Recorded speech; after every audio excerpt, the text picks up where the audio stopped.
እናንተ ተጣልታችሁ በእናንተ ሰበብ ደግሞ ቤተሰብ ተጣልቶ እናንተ ታርቃችሁ ቤተሰቦቻችሁ ተጣልተው አንድ ቤት የምትኖሩ ሰዎች በተቻለ መጠን በጊዜ ብዛትም ቢሆን የተጣለውን ቤተሰባችሁን የማስታረቅ ግዴታ አለባችሁ። ብዙ ባልና ሚስቶች እነሱ ይጣላሉ፣ ወይ እህት ወይ ወንድም ወይ አባት ወይ ቤተሰብ ያስገባሉ።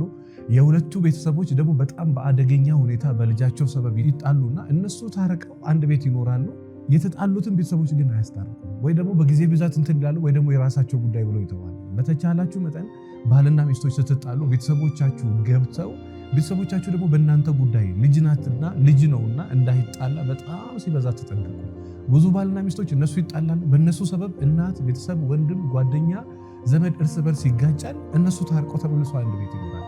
ታርቀው አንድ ቤት መኖራቸው በልጅ ምክንያት ሊሆን ይችላል፣ በራሱ ምንም ችግር የለም። ነገር ግን ያን የተጣላን ቤተሰብ በተቻለ መጠን ይቅርታ ጠይቆ መስመር አስይዞ እንጂ ዝም ብሎ በቃ የራሱ ጉዳይ ብሎ ማለት ትንሽ ራሱ እንዳድነት ስለሚሆን ትንሽ አስቡበት ለማለት እወዳለሁ። ዘወትር ማክሰኞ ከ12 ሰዓት እስከ 2 ሰዓት ነፃ ስልጠና አለ፣ እንዳያመልጣችሁ። አመሰግናለሁ።